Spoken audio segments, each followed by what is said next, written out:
Hello everyone, welcome back to your English language class. Today we are going to learn about how to write a perfect piece of a composition, or in other terms we can say that how to write an essay. What is an essay first of all? Basically an essay is a collection, organized collection of ideas, facts and the figures about the very particular topic which are nicely written and elegantly presented over there. Thus, how many types of essays are there? There are four types of essays. First one is argumentative, narrative, descriptive, and the picture composition. What is an argumentative essay? Argumentative essay is itself says that it consists of a contrast, we can say, whether that very person is for the statement and whether he is against that very statement. The two different viewpoints are discussed in an argumentative essay. What's a narrative essay? Narrative essay itself means that we have to narrate some event or series of events, we can say. We have to narrate our own experience over there sometimes, that what we have experienced. Then comes the descriptive essay. What's a descriptive essay? The name itself suggests that descriptive means describing of a person, a place, an object, a scene, anything, a factual description, right? And we have to describe that in such a way that it sounds very interesting to the reader. You can describe about your grandfather, your new home, your cell phone, any description. And then the picture composition. Picture composition consists of there will be a picture and we have to write the idea which that picture is representing over there. Right? There are simple steps to write down an essay.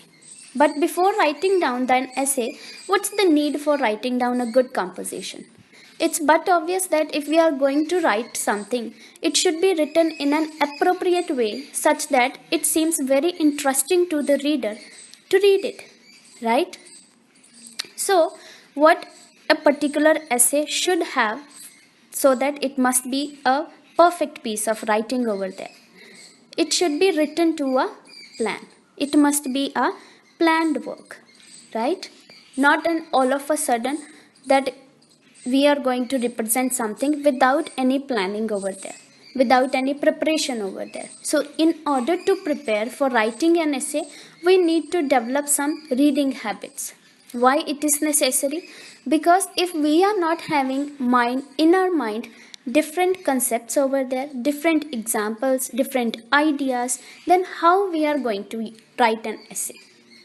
So in order to prepare yourself, we need to have a reading habits. We need to read different books, magazines, then newspapers and different articles which can be helpful for us, and also we can have information from the internet also.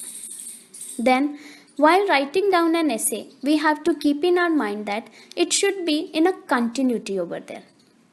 The tense of the particular essay, the particular paragraph, it should be in continuous. It should be in touch so that it is going to be represented particularly over there. Then our language. The language which we shall choose for writing an essay should be simple one. It should be that much elegant over there that it can be read without much efforts over there. It should not be more complex. And then the different parts of an essay. The body of an essay, in short, we can say. What your essay should have, it should have an introduction. Then it should have its own body over there, different paragraphs which will justify your topic over there, and at the last, conclusion. When it comes to the introduction, it should be attention grabber. How we can write that? Attention grabber means the reader should felt very interesting while reading that out, while reading that piece of an essay. It can begin with a dialogue or a quotation, right, which is suitable for our topic over there. And when it comes to the body paragraphs, it's the very points which you are going to transfer over there in that very piece of writing. It will have different examples relating to your topic which you have chosen over there to justify your point. And then the last is the conclusion. The conclusion will be the summing up of your points over there which you have represented in your essay. So it should be a logical sequence of everything that has gone in the entire essay. It will be the closure of your essay to the reader, proving your point of view that what you have suggested in that very essay. And please also note that while writing down an essay, we should not exceed from 300 to 350 words.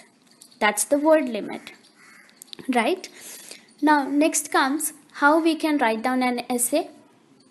First of all, we need to list up the ideas. Once we have read our different topics, we should have some ideas that about which topic we are going to write and which are the ideas that we are going to represent in that. We need to do that planning, and then we need to make a rough sketch in our mind that how I'm going to begin this very essay, which are the relevant examples that I'm going to write in this very essay to justify my point, and then we need to structure it into different paragraphs, and systematically then we can write a particular essay.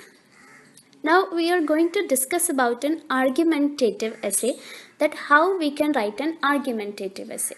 What's an argumentative essay? As earlier said, it's a contrast. How it's a contrast? Because it is representing two different viewpoints.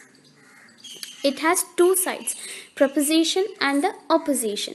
Proposition means you are standing with that very point, thus it is like that and it should be like that. Whereas opposition means you are against that very statement.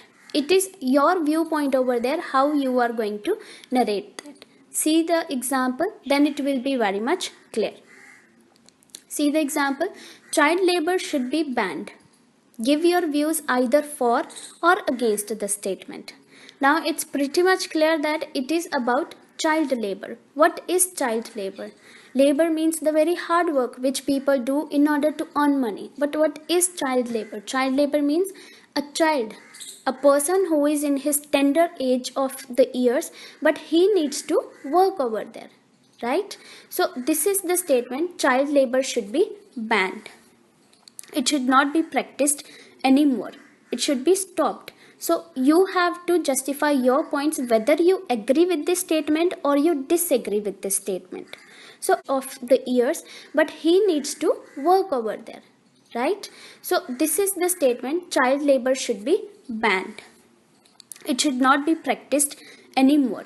It should be stopped. So you have to justify your points whether you agree with this statement or you disagree with this statement. So as studied earlier, first of all our essay should begin with an introductory paragraph or an introduction, we can say. See here, read it, it will be very much clear. The child is the father of the man. How they have begun it? With the quotation. It is a quotation by the William Wordsworth. The child is the father of the man, said William Wordsworth. For the experience, childhood casts a shadow on the future. Children are imparted noble values and virtues so that they grew up to be good and responsible citizens of the country. Making them work in the tender age not only destroyed their future but is also detrimental for the country. From the first paragraph itself is very much clear that how he is going to begin his essay. He is particularly agreeing with this very statement that child labor should be banned. Please keep in your mind that while writing an argumentative essay, we should not begin our essay with the very lines like I agree with this statement or I disagree with this statement, or for example I am for this statement or I am against this statement. No, your particular point of view should justify that whether you are agreeing with the statement or you are disagreeing with the statement. See the line, it is indeed unfortunate that children are forced to work to eke out a living. The hands that should hold books and toys for study or play are used for hard manual labor. Right? It's pretty much clear that he is agreeing with the statement that child labor should be banned because it's not the work of a child. What a child should do? A child should live his life to the fullest. He must have education, he must have toys, he must have food on his table to eat, but not the work, right? Through your point of view, you will justify that whether you are going to agree with the statement or disagreeing. And then we have to represent our views with the different examples over there, forming different paragraphs. See, for example, as here, different examples over there they have taken. See, being weak and undemanding, they are susceptible to exploitation. They work in the agriculture sector and in the hazardous factories making fireworks and the chemicals. Here, he is representing the actual scene, the actual work which the children are doing, but that should not be done to them. So tragic is their condition that in the prime of youth they are physical and mental wreck. Youth has bypassed altogether. Then all the different examples, for example, the Chota Rajans, the Daud Ibrahim, the countless others, bear testimony to what deprivation of childhood can lead to. He has taken certain people's name which can justify his points that if a particular person doesn't get a good childhood over there, then he has to bear the consequences also. And along with them, country has also be on the stake. Thus, instead of growing up to be the law-abiding citizens, they became a threat to the society. In this very paragraph, he has suggested, he has urged the need to stop the child labor over there. That if we are not going to stop the child labor over there, it can be a risk to the society also. Not only to that very child, but to the society as well. And then at the last very paragraphs, to conclude and the summing up of the essay itself. How we can sum up this essay? We can suggest some remedies, or we can suggest our viewpoint, what it should be, how we can stop that. This would not only bring back their childhood but also secure the future of the nation. To spare the nation from the likes of the criminal, child labor must be effectively banned, ensuring at the same time that no child goes to sleep hungry. Right? The entire summing up of his points over there, how child labor is affecting that very child itself, society itself, world also. We should stop this very child labor. Thus, it can be helpful for all of us. So, while writing down a piece of an essay, please keep on our mind that first of all, we should select the topic for which we are already prepared. Then we need to outline the different ideas. It should have an introduction, then the main body part, and that very body paragraphs or body of an essay should have different points and different examples to justify your points over there. So we can say that the sub points, and at the last, the conclusion, the ending of your essay.